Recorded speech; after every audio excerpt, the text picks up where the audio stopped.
नमस्कार दोस्तों। इस वीडियो में हम लोग बात करेंगे इंफॉर्मेशन सिक्योरिटी थ्रेट्स के बारे में। तो पहले ये जान लेते हैं कि थ्रेट होता क्या है।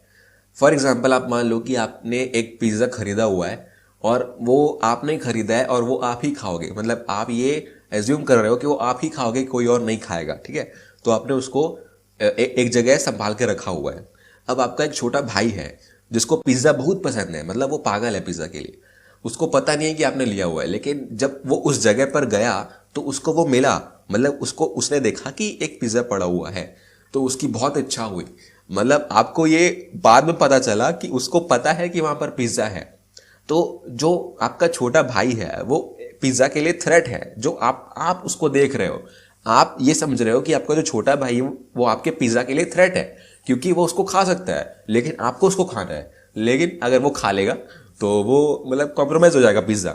तो ये सिंपल सा एनालॉजी था आपको समझाने के लिए कि थ्रेट होता क्या है। थ्रेट एक डेंजर है। आपका कोई भी एसेट हो, चाहे वो मशीन हो, चाहे वो कोई इंफॉर्मेशन हो, मतलब फॉर एग्जांपल आपका फ़ोन नंबर हो। अगर आपका फ़ोन नंबर किसी ने चुरा लिया, जो वो चुराएगा, जो आपका फ़ोन नंबर चुराएगा, वो थ्रेट है आपके लिए।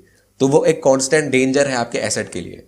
अब वो पर्सन भी हो सकता है जैसे आपका छोटा भाई, कोई ऑब्जेक्ट भी हो सकता है, मतलब जो मतलब ऐसी कैपेबिलिटी रखता है कि वो कुछ काम कर पाए। जैसे कोई पब्लिक वाईफाई से आप कनेक्ट होते हो, तो वो जो राउटर है, जो एक्सेस पॉइंट है, वो एक ऑब्जेक्ट है जो आपके लिए थ्रेट है। क्योंकि थ्रेट क्यों है? क्योंकि आप पब्लिक वाईफाई से कनेक्ट हो तो आपको पता नहीं है कि आपकी प्राइवेसी सच में मेंटेन हो रही है कि नहीं। उस केस में ऑब्जेक्ट है। लेकिन इवेंट भी हो सकता है। इवेंट मतलब कोई डेटा ब्रीच हो रहा है। डेटा ब्रीच बहुत बढ़ रहे हैं आजकल। तो आपका अगर कंप्यूटर डेटा ब्रीच से मतलब इफेक्ट हो जाता है तो वो इवेंट है। डेटा ब्रीच एक इवेंट है, तो वो एक थ्रेट है आपके लिए। अब थ्रेट्स की बहुत सारी कैटेगरीज होती है यहाँ पे। ये मेनली 4 कैटेगरीज हैं। हम लोग डिस्कस करते हैं इसको one by one. Inadvertent threats, मतलब इनएडवर्टेंट का मतलब होता है कि आपने इंटेंशनली नहीं किया है, मतलब आपने जानबूझ के नहीं किया है, लेकिन फिर भी वो थ्रेट है। फॉर एग्जाम्पल ह्यूमन फेलर, मतलब आपका कोई एरर है, आपने कुछ चीज़ खुली छोड़ दी, आपने कोई चीज़ सेव नहीं की है, आपने बैकअप नहीं लिया हुआ है। उस केस में आपने जानबूझ के नहीं किया है, आप भूल गए हो, तो वो होता है इनएडवर्टेंट। जानबूझ के नहीं करते उसको, ठीक है। तो ये कॉमन होता है, ये हर मतलब इसको आप अवॉइड नहीं कर सकते हो। आप कितने भी एक्यूरेट हो जाओ, कुछ ना कुछ तो रहता ही है। 99% मतलब फेलर में तो रहता ही है वो। फिजिकल डिजास्टर जो आपके हाथ में है ही नहीं। नेचुरल डिजास्टर जैसे अर्थक्वेक हो गया, या फ्लड्स आ गई, या टोर्नेडो आ गया, मतलब कुछ भी ऐसा डिजास्टर हो गया जिससे आपकी डेटा लॉस्ट हो गई, आपका जो वर्क स्टेशन है वो खराब हो गया है, मतलब आपके डेटा सेंटर में आप मान सकते हो। तो वो फिजिकल होता है, इसको भी आप अवॉइड नहीं कर सकते। ये मतलब इनएविटेबल आप बोल सकते हो इसको।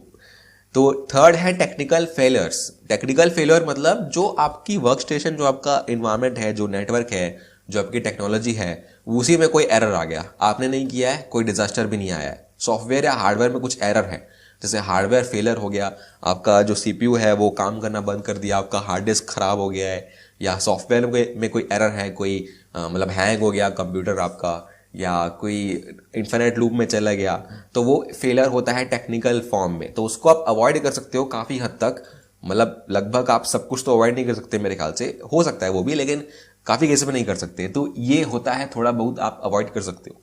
लेकिन डेलिबरेट एक्ट्स में आप देखोगे, जो चौथा वाला है, वो हम लोग यहाँ पर काफ़ी हद तक डिस्कस करेंगे। जो डेलिबरेट एक्ट्स होते हैं, डेलिबरेट का मतलब जानबूझ के किया जाने वाला, मतलब ये पता है कि मैं ये कर रहा हूँ फिर भी मैं कर रहा हूँ, तो वो डेलिबरेट है।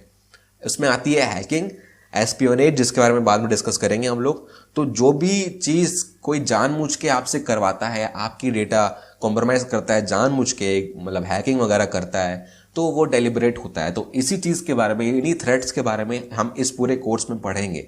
इस वीडियो में इतना ही। नेक्स्ट वीडियो के लिए देखते रहिए। Thank you.